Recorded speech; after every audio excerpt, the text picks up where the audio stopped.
అందరికీ నమస్తే. ఈ మధ్య రాష్ట్రంలో చూడండి, ఏ కాంట్రవర్సీ వచ్చినా ఆ కాంట్రవర్సీ రేవంత్ రెడ్డి గారి చుట్టే ఉంటుంది. ఆయన చుట్టే ఉంటుంది. ఆయన కావాలని కాంట్రవర్సీ చేసుకుంటున్నాడా, లేకపోతే కాంట్రవర్సీలే ఆయన చుట్టూ ఉంటున్నాయో అర్థమైతలేదు.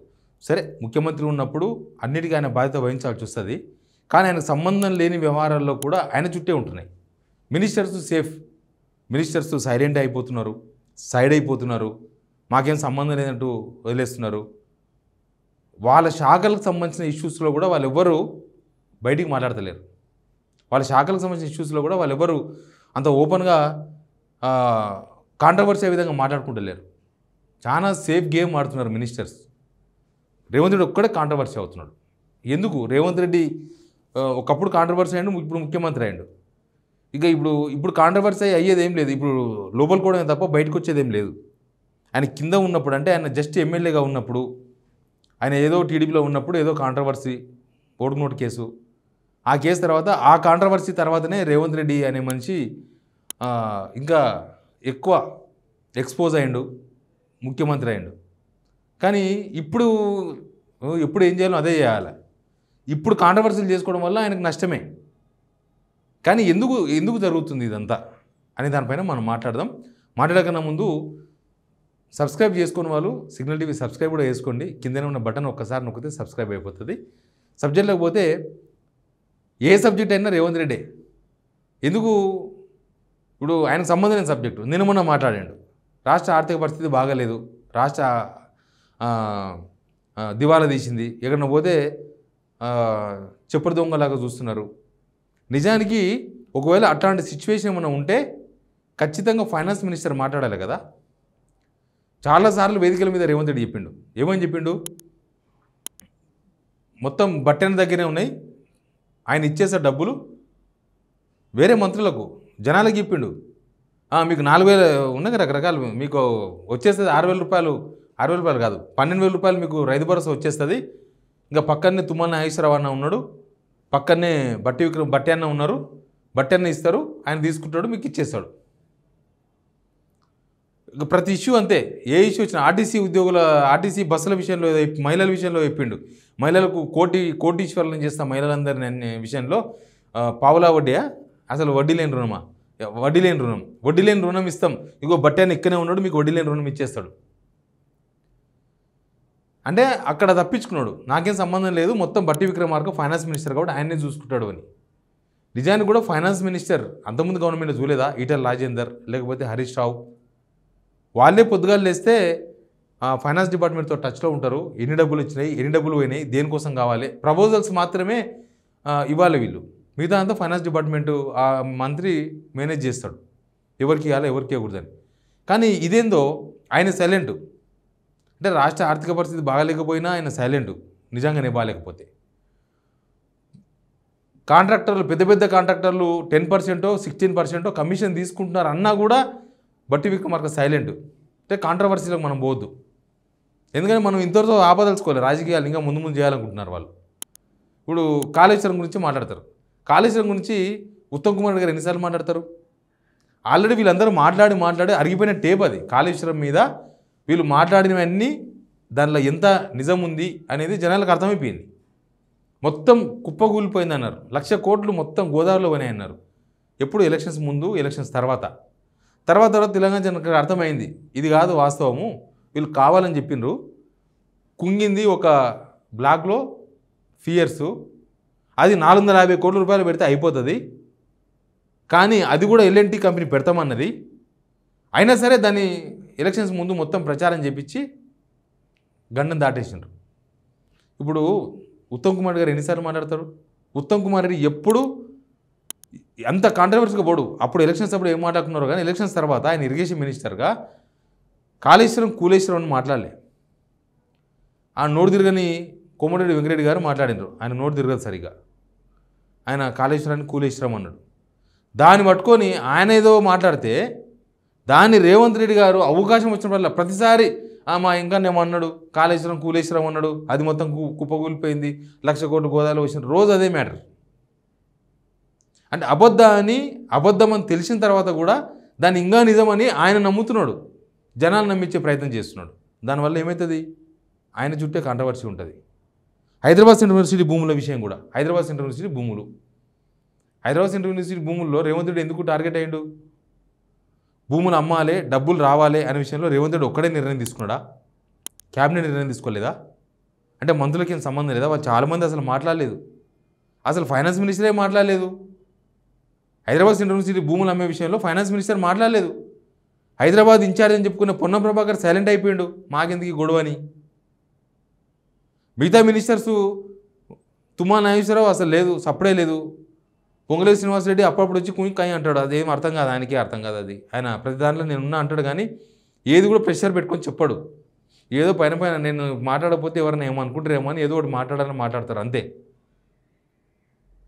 మరి రేవంత్ రెడ్డి ఏమి ఆశించి మాట్లాడుతున్నారు అంటే కేవలం కేసీఆర్ మీదనో కేటీఆర్ మీదనో వాళ్ళ ఫ్యామిలీ మీదనో ఒక గర్జుతోనే మాట్లాడుతున్నాడా, లేకపోతే ఏమన్నా లక్ష్యం ఉందా? ఆయన లక్ష్యం ఏందో కానీ వాళ్ళ మీద కోపంతో తెలంగాణ మీద ఎఫెక్ట్ పడుతుంది. వాళ్ళ మీద కోపం ఉంటే, వాళ్ళ మీద గర్జు ఉంటే వాళ్ళ మీద మీరు ఏమైనా మాట్లాడచ్చు, వాళ్ళు కౌంటర్ ఇచ్చుకుంటారు మీకు, లేకపోతే మీరు వాళ్ళు ఏమైనా చేసుకోవచ్చు. మిగతా వాళ్ళు కూడా కేసీఆర్ ఫ్యామిలీ మీద, కేసీఆర్ మీద, కేటీఆర్ మీద ఈ మినిస్టర్స్ కూడా అంత వల్గర్లు ఎవరు మాట్లాడరు అంతే. మరి వాళ్ళు నాట్ ఓన్లీ కేసీఆర్ ఫ్యామిలీ ఎవరి మీద కూడా మాట్లాడరు. రాజకీయం అంటే రాజకీయం చేస్తారు అంతే. కానీ ఇక్కడ ఏదో పర్సనల్గా ఏదో కాంగ్రెస్ పార్టీ ఓనర్ ఏం కాదు కదా రేవంత్ రెడ్డి గారు. ఆయన ఓనర్ కాదు కాంగ్రెస్ పార్టీకి. పోనీ ఆయన ఇప్పుడున్న సిచ్యువేషన్లో ఇంకో పార్టీ పెట్టుకొని నిలబడే అవకాశాలు కూడా లేవు. ఆయన సింగిల్గా నిలబడితే కాంగ్రెస్ పార్టీకి కాంగ్రెస్ పార్టీకి ఎప్పుడైనా అది గర్కలాంటిది చెప్తాం కదా, దానికి ఒక 18-19% ఓట్లు ఎప్పుడు ఉంటాయి. అది మొత్తం సచ్చిందిరా ఏం లేదు కాంగ్రెస్ పార్టీ కంటే కూడా 18-19% ఓట్లు ఫిక్స్డ్ అంతే. ఎవరు నిలబడ్డా సరే కాంగ్రెస్ పార్టీకి ఓట్లు పడతాయి, రేవంత్ నిలబడతాయి, ముక్కు నిలబడతాయి.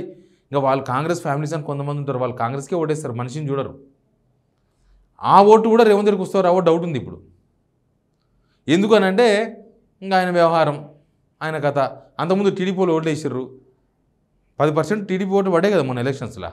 ఇప్పుడు టీడీపీ వాళ్ళు కూడా ఓట్లు వేస్తారో లేదో తెలియదు ఆయనకి. అట్లాంటి పరిస్థితి ఆయనకుంది. మరి ఆయన ఏమి ఆశించి మొత్తం వ్యక్తిగతంగా, కాంగ్రెస్ పార్టీ అనేది ఒక జాతీయ పార్టీ, దాంట్లో వ్యక్తిగత వ్యవహారాలు ఏమి నడవవు. ఏమైనా రాహుల్ గాంధీకి ఎవరి మీద కోపం ఉంటే తీర్చుకునే అవకాశం దొరుకుతుందేమో. వాళ్ళు కాంగ్రెస్ పార్టీని ఎవరైనా కాంగ్రెస్ పార్టీ మీద కక్ష కడితే చేస్తారేమో. ఇక్కడ రాష్ట్రంలో కాంగ్రెస్ పార్టీ అసలు దేశంలోనే ముక్తు కాంగ్రెస్ చేస్తామని మోడీ పిలిపించారు. ముక్తు కాంగ్రెస్ అన్నది మోడీ. కానీ ఈయన కాంగ్రెస్ పార్టీ తరఫున మాట్లాడుతున్నట్టు లేదు రేవంత్ రెడ్డి గారు, ఆయన వ్యక్తిగత వ్యవహారాల మీద మాట్లాడుతున్నట్టుంది. నన్ను అప్పుడు జైలు వేసింది కాబట్టి నేను వీళ్ళని జైలు వేయాలి, నన్ను పలానా రోజు ఇజ్జత్ తీసింది కాబట్టి నేను ఇజ్జత్ తీయాలి, నా మీద బూతులు మాట్లాడిన కాబట్టి నేను బూతులు మాట్లాడాలి, నేను అట్లా అన్నారు కాబట్టి నేను ఇట్లా అనాలి. అది అది ప్రాంతీయ పార్టీలో మాత్రమే సాధ్యమవుతుంది, జాతీయ పార్టీలో సాధ్యం కాదు. ఇప్పుడు మంత్రుల సపోర్టే లేనిది. నేను చెప్పిన కదా మొన్న ఢిల్లీ పోయినప్పుడు ఏమన్నాడు, నేను అందరికి ఫ్రీడమ్ ఇచ్చేసిన అన్ని శాఖల వాళ్ళకు, అందరికీ మీరు ఏమైనా చేసుకుని వదిలేసిన, నేను పట్టించుకుంటలేను. అయినా సరే నాకు ఇబ్బంది వచ్చినప్పుడు నా మంత్రులు ఎవరు నాకు సపోర్ట్ వస్తలేరంటే నీకున్న కోపం వాళ్ళకి ఎందుకు ఉంటుంది? నాకు ఒక ఆయన మీద కోపం ఉంటే నీకు ఒక ఆయన శత్రువు అయితే మిగతా మంత్రులందరికీ శత్రువు అవుతారా? మీకు ఒక ఆయన మీద ఏదో ఉంది, ఏదో చేద్దాం అనుకుంటున్నారు ఒక ఆయనను, మిగతా మంత్రులందరూ అదే చేయాలని కోరుకుంటారా? వాళ్ళ రాజకీయాలు ఉండవా, వాళ్ళ వ్యక్తిగత వ్యవహారాలు ఉండవా, వాళ్ళకు ఉండదా ఒపీనియన్? వాళ్ళ ఒపీనియన్, వాళ్ళ అభిప్రాయం వాళ్ళకు ఉంటుంది. అక్కడనే రేవంత్ రెడ్డి ఫెయిల్ అవుతున్నాడు. రేవంత్ రెడ్డి ఫెయిల్ అవుతున్నది ఎక్కడంటే, వేరే ముఖ్యమంత్రులను ఫాలో అయినా బాగానే ఉంటుండే, అట్లా కూడా ఫాలో అవుతున్నాడు ఆయన. వేరే ముఖ్యమంత్రులు అంటే మనం టీం లీడర్ అన్నప్పుడు టీంని అందరినీ మేనేజ్ చేయాలి, టీంతో మాట్లాడి చెప్పాలి, ఏది ఉన్నా కూడా క్యాబినెట్లో డిస్కస్ చేసి చెప్పాలి. హైదరాబాద్ యూనివర్సిటీ భూములు అమ్మింది క్యాబినెట్లో చర్చించడం లేదో ఇప్పటిదాకా బయటికి తెలియదు, ఎందుకంటే ఎవరు ఎక్కువ రెస్పాండ్ కాలే. ప్రతి విషయంలో అంతే. ఫైనాన్స్ ఇష్యూ మీద మరి క్యాబినెట్లో చర్చించినరా? క్యాబినెట్లో చర్చిస్తే ఎందుకు ఆ విషయాన్ని ఒక ప్రెస్ మీట్ పెట్టి ఎందుకు చెప్పలేకపోయిన ఫైనాన్స్ మినిస్టర్? రేవంత్ రెడ్డి ఎందుకు భుజాన్ని వేసుకున్నాడు దాన్ని? రాష్ట్రం నాశనం అయ్యేది రేవంత్ రెడ్డి ప్రభుత్వ నిర్ణయాల వల్లనే ఉంటుంది. కానీ దానికి రేవంత్ రెడ్డి ఒక్కడే బాధ్యుడు కాదు, మంత్రులు కూడా బాధ్యులే. మంత్రులు చొక్కమైన వాళ్ళు ఏమన్నా? మంత్రులు తీసుకున్న నిర్ణయాలు అట్లే లేవా? ఒకవేళ మంత్రులకు సంబంధం లేకపోతే రేవంత్ రెడ్డి తీసుకున్న నిర్ణయాన్ని వ్యతిరేకించారు కదా వీళ్ళు. అట్లా చేస్తారు, ఏదు హైదరాబాద్ యూనివర్సిటీ భూములు తీసుకోవద్దు, భూములు అమ్మొద్దు, లేకపోతే ఫలానా బడ్జెట్ ఫైనాన్స్ విషయంలో ఇట్లా మాట్లాడద్దు. అసలు వీళ్ళ మధ్య కోఆర్డినేషన్ ఉందా? ప్రభుత్వంలో కోఆర్డినేషన్ ఉందా? ఓ మంత్రి ఒకటి మాట్లాడతారు, ఓ మంత్రి ఒకటి మాట్లాడతారు, ఎవరెవరేం మాట్లాడతారు, వాళ్ళు ఏమైనా కలిసి మాట్లాడుకొని చేస్తారా? పొంగులేటి శ్రీనివాసరెడ్డి సపరేట్ శాఖ ఆయనది, ఆయన సపరేట్, నేను ఇంకా వేరే ప్రభుత్వం నడుపుతున్నా అనుకుంటాడు ఆయన. ఆ ప్రభుత్వానికి నేనే సీఎం అనుకుంటాడు, అదొకటి ఉంది గొడవ. ఇంకా బట్టి విక్రమార్క అదొక టైపు, బట్టి విక్రమార్క అదొక టైపు నా జోన్కి రాకపోతే చాలు. ఇంకా మీరు రేవంత్ రెడ్డి ఏమని అనుకోండి, ప్రభుత్వాన్ని ఏమని అనుకోండి, కాంగ్రెస్ ఏమని అనుకోండి, మాకు సంబంధం లేదు. Uttam Kumar Reddy all sentences silence, ఏ విషయంలో ఆయన మాట్లాడేది లేదు. ఇట్లా ఎవరికి వాళ్ళు అసలు ఇంకా చాలామంది మినిస్టర్ కనిపించకుండా తిరుగుతున్నారు, బయటికే కనిపిస్తలేరు. పొన్నం ప్రభాకర్ ఫస్ట్లో చెంగ ఎగిరిండి, ఇప్పుడు కనిపిస్తుండా? సైలెంట్ అయిపోయింది. ఆయన పని ఆయన చేసుకుంటున్నాడు, ఆయన వ్యవహారం ఆయన సెట్ చేసుకుంటున్నాడు. ఇక జూపల్లి కృష్ణారావు కథ ఆయనదే తెలుసు కదా. కొండా సురేఖ గారు ఆమె ఫస్ట్లో రేవంత్ రెడ్డి ఏం చెప్తే అది మాట్లాడినరు, నాగార్జున ఫ్యామిలీతో మాట్లాడినరు, తర్వాత సైలెంట్ అయిపోయారు.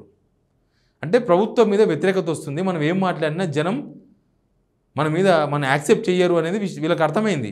రేవంత్ రెడ్డికి అర్థమైతలేదు. రేవంత్ రెడ్డి ఒకప్పుడు చెప్పినప్పుడు అందరు ఉన్నారు, ఇప్పుడు ఇనే పరిస్థితి లేదు. రేవంత్ రెడ్డి ఏం చెప్తే దానికి యాంటీ ఆలోచిస్తారు జనం. ఎందుకు అని అంటే మాట పోయింది, క్రెడిబిలిటీ పోయింది. ఆయన చెప్తే వినాలనా? ఒకసారి ఒక మాట అన్నాడు ఒక ఆయన, మనకేదో ఇస్తాడు, ఇవ్వలేదు, మళ్ళీ ఇస్తాంటే మనం ఊరుకుంటామా? ఇంకా సాలిపోయాక అప్పుడు ఇచ్చినావు కానీ ఇప్పుడు ఇస్తావా నువ్వు? సాలిపో అంటాం. మామూలుగా మన ఇంటి సందున మన దోస్తులు మన సర్కిల్ ఎవరైనా మాట్లాడితే ఇది కూడా అంతే. తెలంగాణ వాళ్ళు ఏమన్నా తెలంగాణ వాళ్ళే, అట్లే ఒకటే రాకుంటాం మనం, ఓపెన్. ఎనీవే జనాల్లో తీవ్రమైన వ్యతిరేకత ఉందన్న విషయాన్ని గుర్తించినట్టు నటిస్తున్నాడా, లేకపోతే మిగతా మంత్రులకు అర్థమైంది ఆయనకు అర్థమైతే లేదా తెలియదు. బట్ మిగతా మంత్రులంతా సైలెంట్ అయిపోయి ఒక రేవంత్ రెడ్డి చెంగుడు బింగుడు ఎగరడంతో ఆయనకి తీవ్రమైన వ్యతిరేకత, ఆయన మీద పర్సనల్గా ఆయన కాన్స్టిట్యూన్సీలో పోటీ చేస్తే గెలువడు అనే ఒపీనియన్ జనాలకి వెళ్ళి వస్తుందంటే అర్థం చేసుకోవాలి విషయం ఏందో. Please subscribe signal TV.